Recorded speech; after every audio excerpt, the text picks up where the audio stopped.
নিয়ে বাড়ি যান আপনি।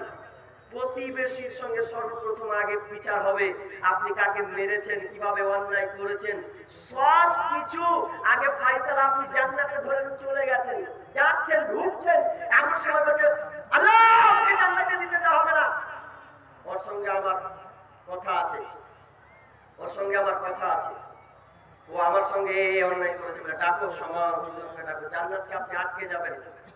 অনেক হাজি সাহেবকে দেখবেন কত আল্লাহ বালা গানের চোপা দেখেছে। ওই জন্য আমি একটা গানের বলেছিলাম কত বছরে, 5 ওয়াক্ত নামাজ পড়ে কপালে তার দাগ, মক্কাতে যাই না মেরা গে লাগায় হাজি সাহেব। 5 ওয়াক্ত নামাজ পড়ে কপালে তার দাগ, মক্কাতে যাই না মেরা আগে লাগায় হাজি সাহেব। চায়ে দোকানে বসে হাজি টেলিভিশন চায়, ভাইরে চায়ে দোকানে বসে হাজি টেলিভিশন চায়, হিন্দি গানের তালে তালে পা দুটি নাচায়, ভাইরে আমাদেরই কপালেতে শান্তি কেন নাই। হাজিরা একজন বলছে এমন থাকা যায় না, ও একবার হজ করলো মানে ওই বিশাল পুরো আরো কেউ কিনে নিয়ে চলে এসেছে, কথা বলছি তার আগে মতো লোক আর পাই না, বলছে ওয়েটিং ওয়েটিং ওয়েটিং এ থাকো। এমন হয়ে গেছে তার কাছে, কি শিখেছো আরবে গিয়ে তুমি, কি বৈশিষ্ট্য নিয়ে এসেছো ওখান থেকে তুমি,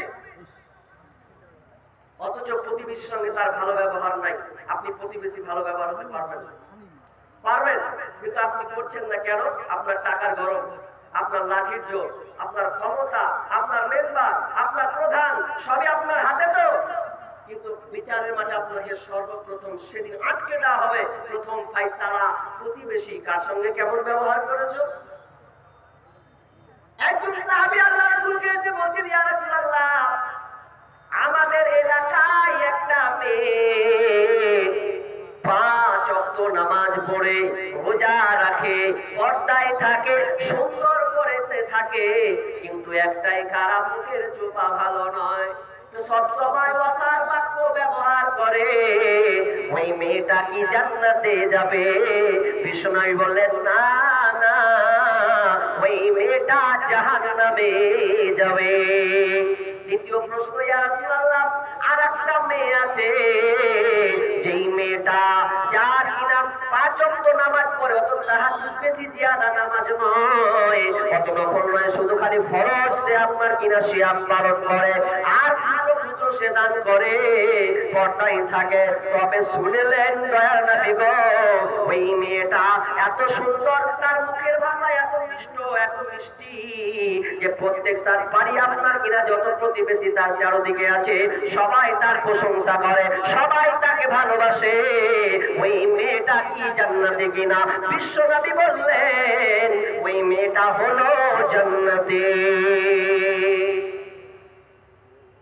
কত যত ইবাদত করেন দুনিয়াতে, আপনার মুখের ভাষাটা নরম হতে হবে। যতই বড় লাসায়ের হন, প্রত্যেকটা ব্যক্তির সঙ্গে আপনি যখন কথা বলবেন সবসময় নম্রতা বজায় রাখবেন। দেখে মনে হয় যেন একটা সাধারণ মানুষ, কিন্তু দুঃখের বিষয়। ওই জন্য আল্লাহ বিষ্ণু বললেন, কেউ যদি আল্লাহ এবং তার রাসূলকে ভালোবাসতে চায়, সব সময় 3টা জিম্মেদার, 3টা কাজে দায়িত্ব।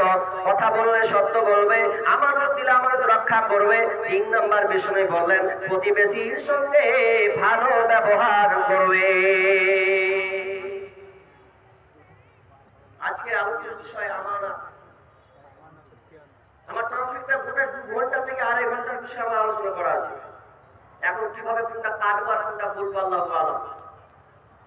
আল্লাহ রাসূল মসজিদে নববীতে তিনি দাঁড় দিচ্ছেন, বলছেন, বুঝাচ্ছেন, বুঝাতে বলতে দাঁড় দিতে দিতে একটা বেদুইন এসে দাঁড়ালো, ইয়া রাসূলুল্লাহ, কিয়ামত কখন হবে?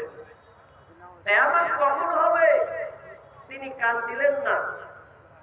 কেউ কেউ বলছেন বিশ্বনবী শুনতে পাননি বলে উত্তর দেননি, কেউ কেউ বলছেন তার প্রশ্ন শুনে ভালো লাগেনি ওই জন্য উত্তর দেয়নি। কিছুক্ষণ পর বিশ্বনবী বললেন, কে প্রশ্ন করেছো কিয়ামত কবে হবে? একজন বলছেন, ইয়া রাসূলুল্লাহ, প্রশ্নকারী বললেন, ইয়া রাসূলুল্লাহ, আমি প্রশ্ন করেছিলাম কিয়ামত কখন হবে? বিশ্বনবী বললেন, যখন দেখবে আমানত নষ্ট হবে, তখন দেখবে তোমরা কিয়ামত তাড়াতাড়ি সংঘটিত হবে। এবারও বুঝতে পারছে না আমানত নষ্ট কিভাবে হয়, আমানতের খেয়ানত কিভাবে হবে। বিশ্বনবী বললেন, যখন কোন নেতৃত্বের গদিতে বসবে, ন্যায় পরায়ণ নেতা বসবে না, জালিম শাসকের হাতে চলে যাবে। যখন যে দেশ চালাবে সে আপনার ন্যায় পরায়ণ হবে না, জালেম বেঈমান তার হাতে নেতৃত্ব দেওয়া হবে। তখন তোমরা জেনে নাও কিয়ামত সন্নিকটে। এবার একটু বিবেচনা করেন তো, নেতৃত্ব কারা আছে? হ্যাঁ, এবার তো সঠিক জায়গায় এসেছি। নেতৃত্বের গতি থেকে আছে আপনাদের মেম্বারকে নামাজওয়ালা। ওরে সুবহানাল্লাহ, ওর চরিত্র বলছে আবার রাত্রে এক বোতল না টানলে বলে ওর ঘুম হয় না, ওকে আপনি মেম্বার করেছেন। আবার কে প্রধান, এত ঘুষখোর সুদখোর ওকে আপনি প্রধান করেছেন। তা আপনি কিভাবে আপনার সমাজকে আপনি পাবেন সঠিকভাবে? একটা কথা বলি আপনাকে, মিডিলে হাদিস তিরমিজি হাদিস আপনাকে প্রয়োগ করছি। কি বলছি? যারা নেতৃত্ব নিয়েছেন, যারা মনে করছেন যে আমি নেতৃত্বে খুব পাওয়ারফুল হয়ে গেছি, তারা ভালো করে খেয়াল লাগান। বিষ্ণু বলছেন, এটা নেতৃত্ব নয়, এটা তোমার জন্য বোঝা, এটা তোমার জন্য বোঝা।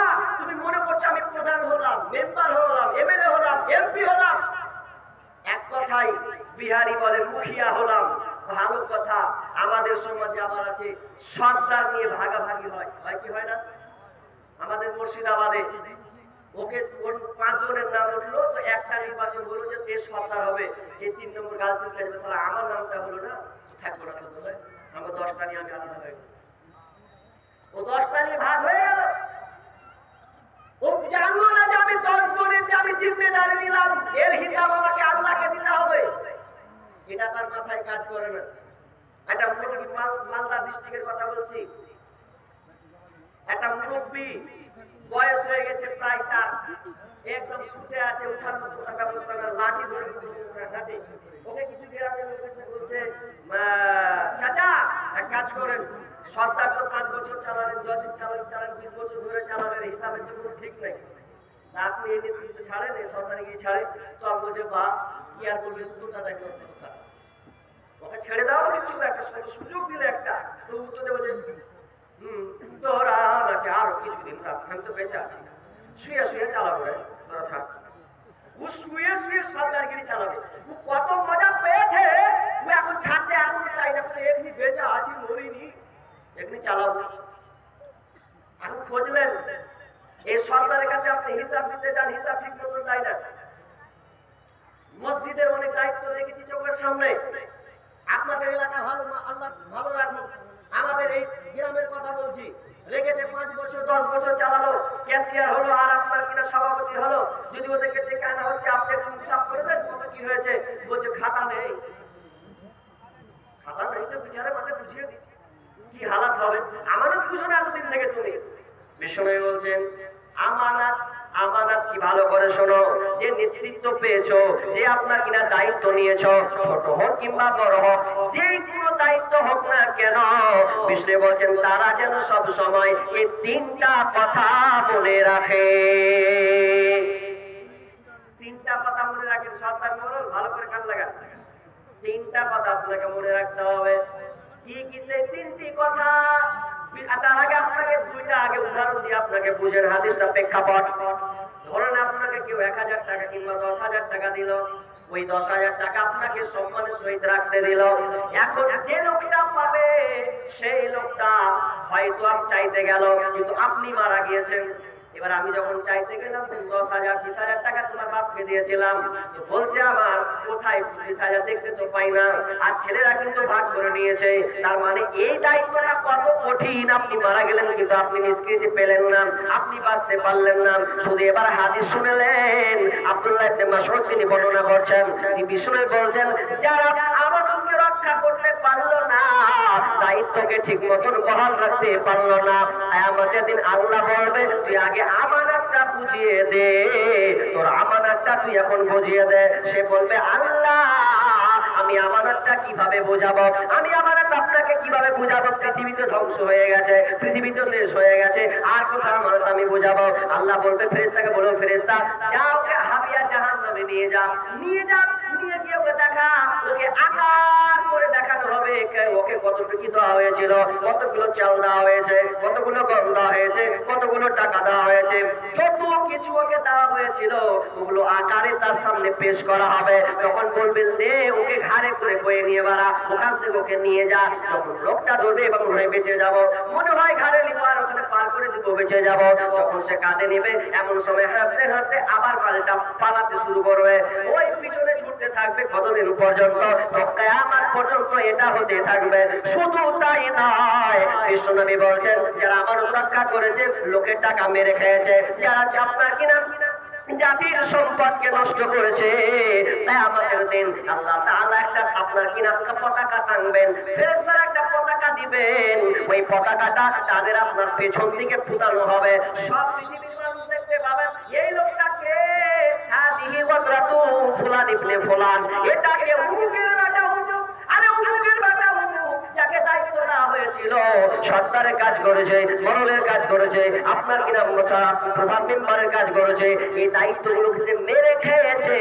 আর এইগুলো খেয়ে সেদিনকে সবাই বুঝতে পারবে এর উমুকের বেটা উমুকটা আমানতের খেয়ানত করেছে। সেদিন